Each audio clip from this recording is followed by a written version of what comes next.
আসসালামু আলাইকুম। চলে আসলাম নতুন আরেকটি আচারের রেসিপি নিয়ে। আজকের পর্বে তৈরি করে দেখাবো খুবই মজার এবং লোভনীয় একটি চালতার আচারের রেসিপি। আশা করছি এই রেসিপিটা আপনাদের কাছে ভীষণ ভালো লাগবে এবং সহজ মনে হবে। চলুন তাহলে ভিডিওটা শুরু করা যাক। আচারটা তৈরি করার জন্য আমি এখানে বড় সাইজের ২ টা চালতা নিয়েছি।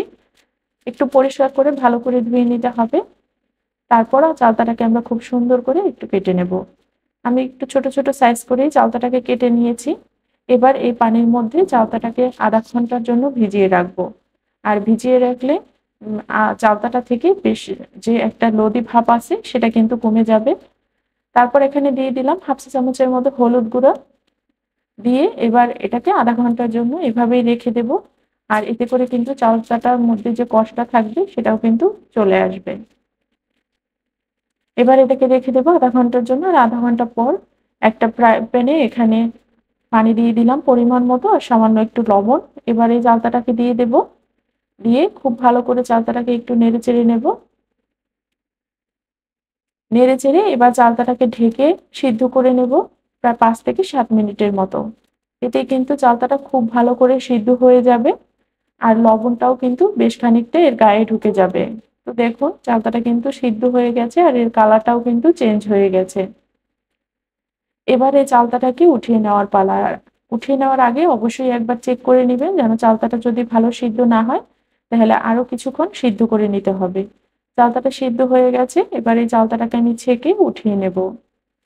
অবশ্যই চেষ্টা করবেন চালতা সিদ্ধ করার ক্ষেত্রে পানির পরিমাণটা একটু বেশি দেওয়ার জন্য। এতে করে চালতার ভিতরে যে কষটা থাকে সেটা কিন্তু বাইরে বেরিয়ে চলে আসবে পানির মধ্যে। তাই অবশ্যই পানিটা বেশি দিবেন আর এটা কিন্তু শুকিয়ে ফেলবেন না।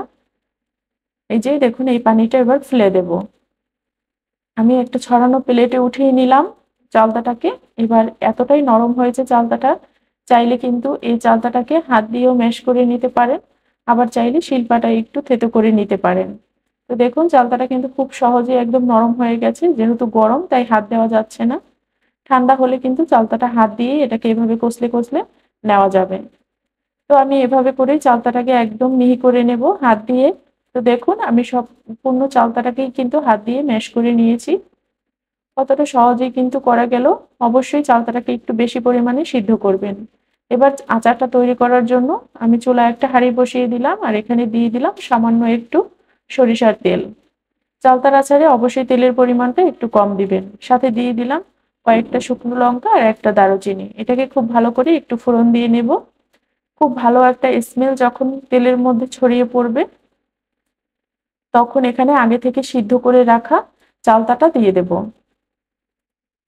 চালতাটা দেওয়ার পরে এখানে বিট লবণ দিয়ে দিলাম পরিমাণ মতো। অবশ্যই বিট লবণটা দিবেন। সাথে সামান্য একটু হলুদ গুঁড়া, ১/২ চা চামচের মতো মরিচের গুঁড়া, পাঁচফোড়ন দিয়ে দিলাম ১ চা চামচ, ভিনেগার দিয়ে দিলাম ২ চা চামচের মতো আর সাথে ১/২ কাপ চিনি দিয়ে দিলাম। এবার খুব ভালো করে নেড়েচেড়ে চালতাটাকে একটু মসলার সাথে ভেজে নিতে হবে। অবশ্যই ভিনেগারটা দিবেন যদি বেশি দিন রেখে খেতে চান তাহলে কিন্তু আচারটা অনেক ভালো থাকবে। খুব ভালো করে মিশিয়ে নিলাম আর মিশিয়ে নেওয়ার পরে এবার শুধু চালতাটাকে টালতে হবে। এই তেলের মধ্যে খুব ভালো করে টেলে চালতাটাকে একদম পানিটা শুকিয়ে ফেলতে হবে আর খুব সুন্দর একটা ঘ্রাণ আসবে। দেখুন আমার চালতাটা কিন্তু একদম পারফেক্ট ঝরঝরে হয়ে গেছে আর এই পর্যায়ে কিন্তু চালতাটাকে আর বেশিক্ষণ রান্না করতে হবে না। এবার এই চালতাটাকে ঠান্ডা করে একটু পরিবেশন করে আপনাদেরকে দেখিয়ে দিচ্ছি। দেখুন কতটা লোভনীয় হয়েছে চালতার এই আচারের রেসিপিটা আর খুব সহজেই তৈরি করা যায়। একদম ৫ মিনিট সময়ের মধ্যেই খুব সহজে চালতার আচারটা তৈরি হয়ে গেল। এভাবে চাইলে আপনারা বাসায় একবার তৈরি করতে পারেন। যদি ভালো লাগে একটা লাইক দিয়ে দিবেন আর অবশ্যই চ্যানেলটি সাবস্ক্রাইব করে পাশে থাকবেন। আজকের মতো এখানেই শেষ করছি। আল্লাহ হাফেজ।